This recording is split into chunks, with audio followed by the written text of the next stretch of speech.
like a phoenix, born from the ashes.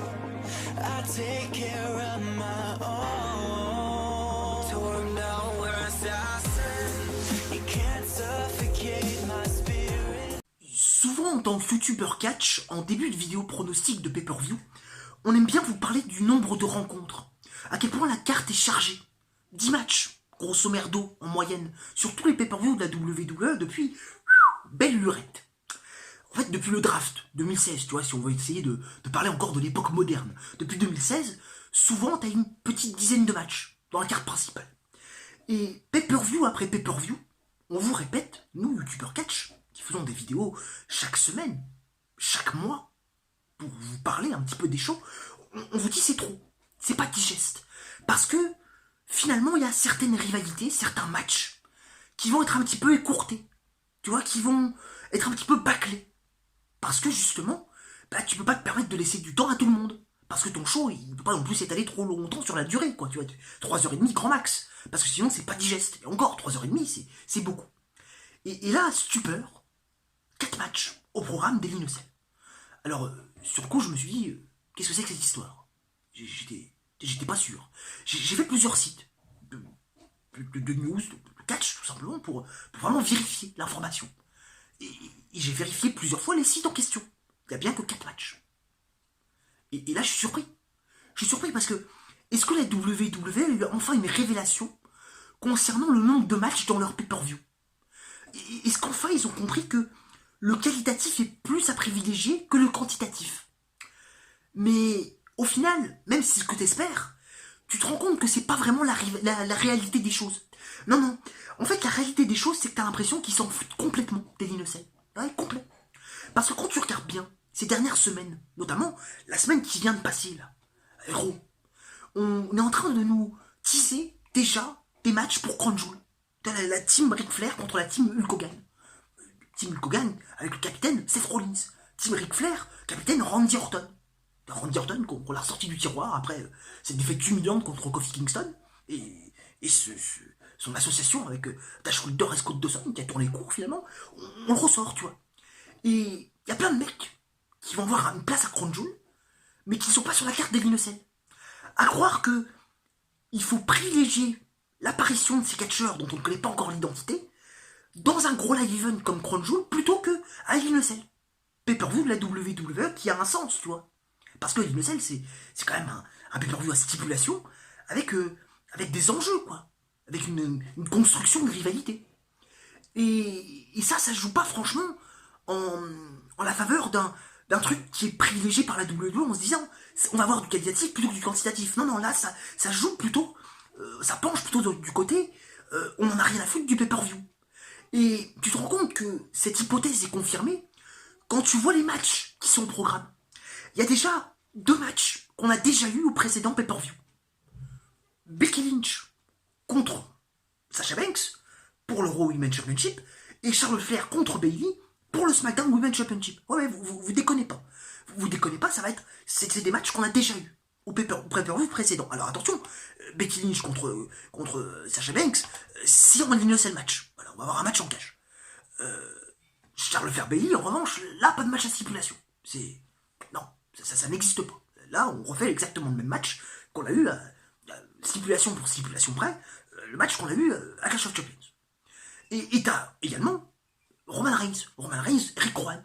Rivalité qui n'intéresse personne. C'était un raté. La WWE s'est posé la question, est-ce que cette rivalité est ratée? Oui, mon pote, complètement. En fait, le seul truc intéressant de la rivalité, c'est le face turn de Daniel Bryan. Tu voulais mettre Roman Reigns, tu vois, pas trop sur push pour pas que les gens le huent, mais suffisamment exposé pour pas qu'on l'oublie. Tu vois, dans une rivalité qui se voulait quand même intéressante, au final, c'est raté, et le seul truc intéressant qui en ressort, c'est le face turn de Bryan. Tu vois, on va essayer de faire oublier un petit peu ces derniers mois qui n'étaient pas super glorieux pour Daniel Bryan. Ni le règne de champion de la WWE qui, souvent, a quand même pas été très pertinent. Enfin, en tout cas, moi, j'ai pas trop accroché. En fait, le seul match neuf, c'est The Fiend contre Seth Rollins. Et encore, si je dis pas de conneries, si, il y a une stipulation. Je vais vous dire, il n'y a pas de stipulation, mais si, il y a une seule match. Un match en catch. Mais c'est le seul match neuf. Et encore, c'est Bray Wyatt qui se cache sur l'apparence de The Fiend. C'est pas un First Time Ever non plus, quoi. Si on veut faire de personnage à personnage, oui, mais derrière le masque de The Fiend, c'est quand même Bray Wyatt, quoi, tu vois. Et ce match-là est un peu casse-gueule. Parce que tu sais que The Fiend revient, il n'a pas gagné le match. Si, il y a par contre Finn Balor à SummerSlam. Mais sinon, il s'est contenté d'attaquer des gens, quoi. Braun Strowman, Jerry the King Lawler, Seth Rollins, plusieurs fois. Mais sinon, il n'y a rien. Et tu te dis, c'est casse-gueule, parce que Bray Wyatt peut déjà être enterré après Hell in a Cell, enfin, The Fiend peut déjà être enterré après Hell in a Cell, alors que ça fait déjà que seulement un mois et demi, qu'il est vraiment montré. Et c'est un personnage que tu as mis 2 mois à créer, à amener. Tu te dis qu'ils peuvent tout foirer déjà. Donc, entre des matchs vus et revus qu'on a déjà eu au précédent pay-per-view, entre un match tag team avec Roman Reigns et Rick Rowan, ça intéresse personne. Luke Harper, malheureux comme une pierre, parce que la WWE ne lui fait pas confiance, parce qu'il n'est pas apprécié par Vince McMahon. Tu te dis, bon, bah, qu'est-ce qu'on fait? Ces 3 matchs, qui sont quand même loin d'être, franchement, attrayants sur la carte, quoi. Même si un Sasha Banks, Becky Lynch, match en cage, je signe direct. Plus ce match, le film de Seth Rollins, qui est un peu casse-gueule, tu te dis, là, le je m'en foutise de la WWE, pour ce pay-per-view, il a atteint son niveau maximum, quoi. De A à Z. De A à Z. Alors on va commencer le pronostic. Faut quand même pas déconner, on y va, on commence le pronostic. Premier match de la carte, l'ordre dans lequel le site me le donne, parce qu'encore une fois, je rappelle, je ne connais pas l'ordre des matchs que la WWE va nous donner.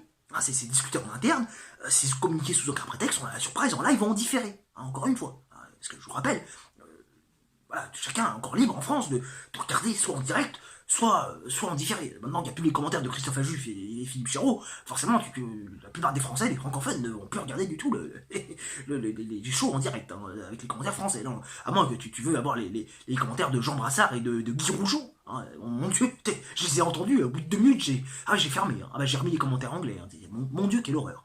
Donc la plupart, on va les regarder en différé. Et on aura la surprise en différé. Tu vois, on connaît pas l'ordre des matchs. Alors, si vous avez un problème, bah, plaignez-vous à Catch News, qui vous auront pas donné les bons ordres des matchs. Bref, Bayley contre Charlotte Flair pour le SmackDown Women's Championship. Je vais être très clair, je l'ai déjà dit dans ma vidéo un petit peu, pas bilan, mais j'avais appelé ça, rassurez-vous, je ne suis pas mort. Je n'ai pas trop suivi, entre guillemets, les actualités, je n'ai pas suivi les matchs, la construction des rivalités. Je me suis juste tenu au courant des principaux résultats. Mais Bayley Charlotte Flair, tu te rends compte que quoi? Tu te rends compte de quoi? C'est un petit peu pareil que Sasha Banks, Becky Lynch. Ça tourne beaucoup entre ces 4 For Horsewomen, où on avait eu plusieurs confrontations entre elles, et notamment un autre match. Là, c'est tout frais, c'était la nuit dernière, au moment où je tourne la vidéo, à SmackDown, sur le premier épisode de la Fox, premier épisode du show bleu sur la Fox, un nouveau match, Bayley, Sasha Banks contre Charlotte Flair et Becky Lynch. C'était un nouveau match qu'on a déjà eu plus tôt, il y a quelques mois, avant justement leur affrontement à Clash of Champions. Donc tu te rends compte que toute la rivalité tourne beaucoup autour de ça. C'est pas incroyablement raconté, tu vois. Bayley, bon, en tant que championne, ok, il y a des matchs sympas, mais bon, je veux dire, ça casse pas 3 pattes à un canard en promo, quoi. Tu vois, et le pseudo heel turn de Bayley, qui est plus un twinner turn qu'autre chose, c'est vrai qu'on peut se poser des questions sur l'efficacité que ça a pu avoir.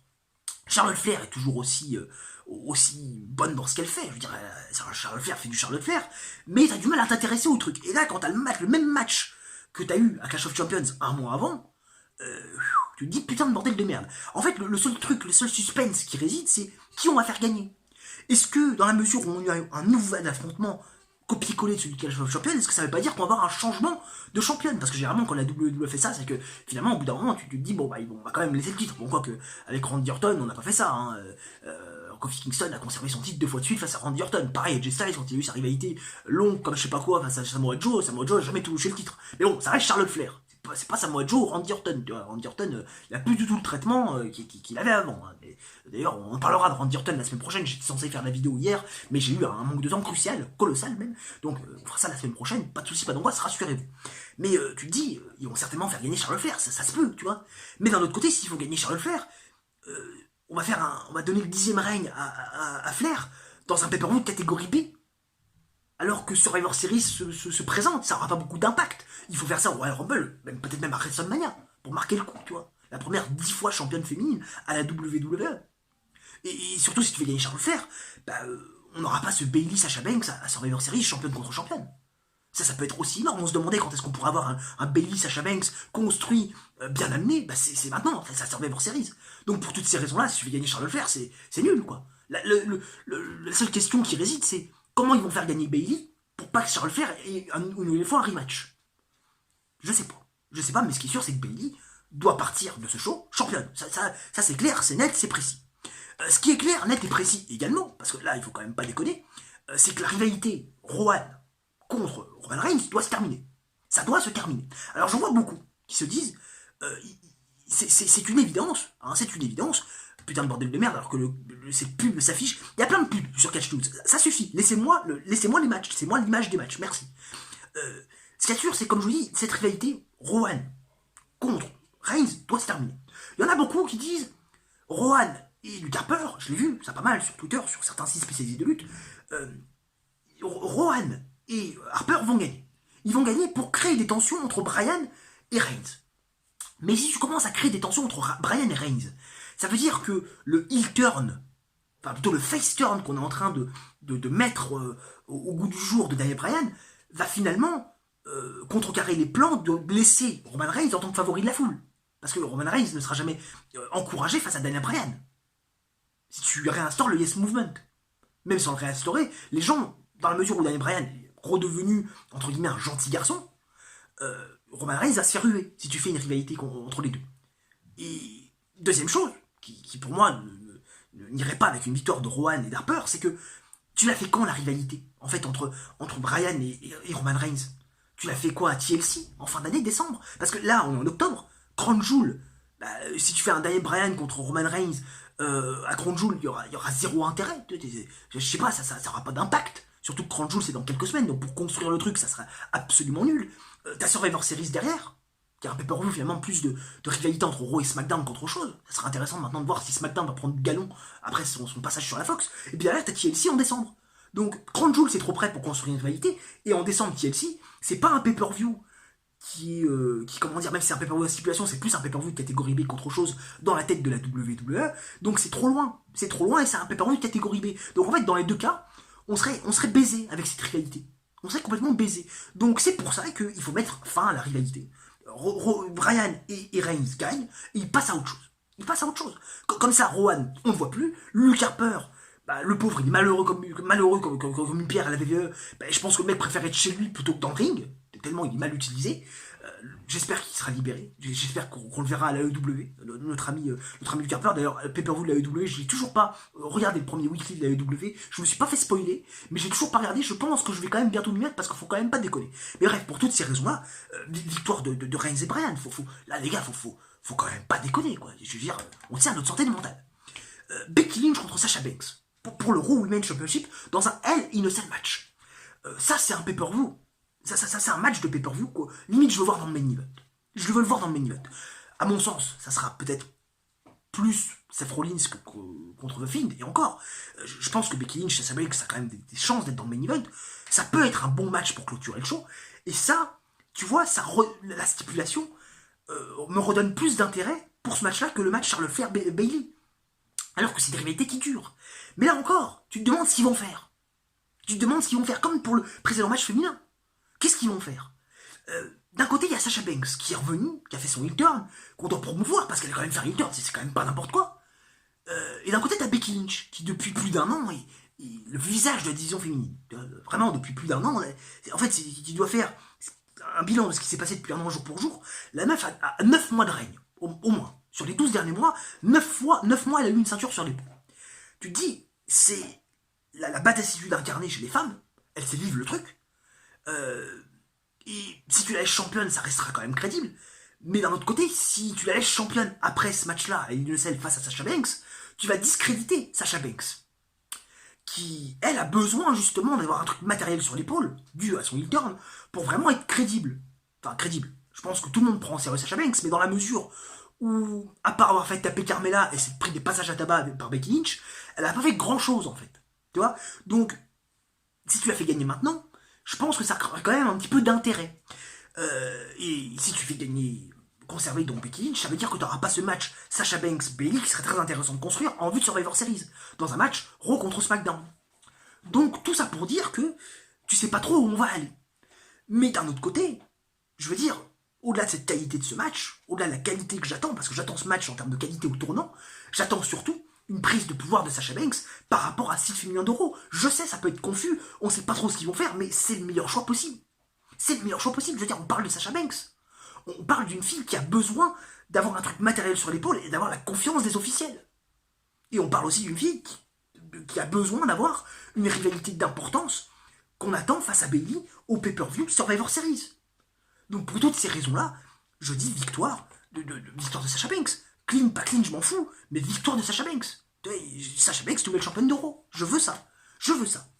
Je pense que beaucoup aimeraient aussi un nouveau champion majeur du côté de la branche rouge.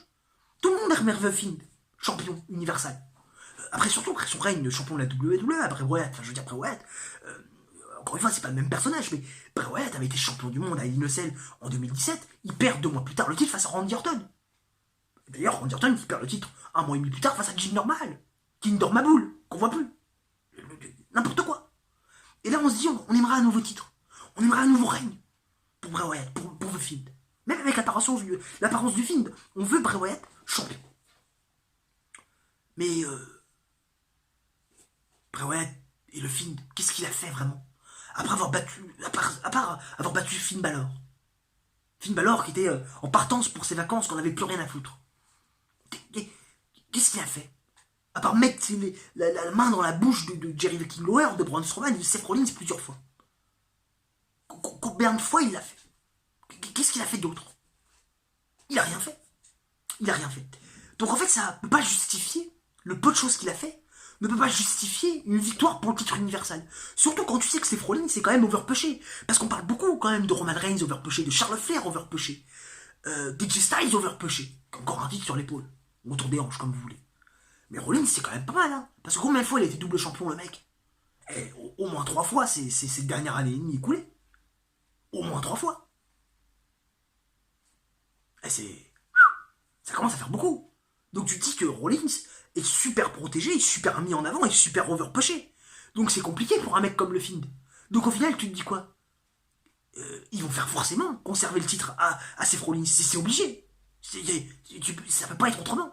Maintenant la question c'est est-ce qu'ils vont enterrer The Fiend en faisant battre Seth Rollins, en mettant Seth Rollins, en montrant Seth Rollins capable de pin The Fiend, ou est-ce que, c'est une très mauvaise décision, de vous à moi, ou est-ce qu'ils vont faire un truc un petit peu, je sais pas, un micmac pour pas faire de vainqueur, je sais pas. Un Bray Wyatt qui pète un blond, un Fiend qui pète un blond, j'en sais rien, je sais pas. Mais c'était sûr, c'est qu'ils doivent trouver une solution pour faire garder le titre à Seth Rollins, enfin, même si je préférais que Seth Rollins le perde, mais dans un point de vue réaliste des choses, on sait que Seth Rollins va conserver le titre. Mais j'aimerais qu'il conserve le titre sans finalement discréditer The Fiend, qui n'aurait pas besoin parce que le mec a rien prouvé encore dans un ring. Ok, il est gentil, ok, il est barge, mais il n'a rien prouvé. Donc, au-delà de la victoire de Seth Rollins qui paraît inévitable, je veux une fin qui permette de ne pas mettre mal à l'aise les gens par rapport au Fiend, qui permettent de ne pas voir le Fiend être discrédité, malmené, humilié, cassé avant même d'arriver. Voilà, c'est tout. C'est tout. D'ailleurs, c'est même tout pour cette vidéo pronostic, en fait, quand on regarde bien. Donc, n'hésitez pas à mettre un j'aime si la vidéo vous a plu, à vous abonner si ce n'est pas déjà fait, à mettre en commentaire ce que vous pensez, finalement, de Hell in a Cell, à votre première impression, vos pronostics aussi, parce que ça m'intéresse. Je ne réponds pas à tous les commentaires, mais rassurez-vous, je les lis tous. Et puis, sur ce, on se retrouve dès mardi pour la review de ce même pay-per-view Hell in a Cell. Bougez pas, on revient très vite sur la chaîne. Bien sûr, sur la chaîne Simplement Catch, parce que le catch est tellement plus simple sur cette chaîne, avec Vico. Bien sûr, restez connectés, bougez pas, on revient très vite.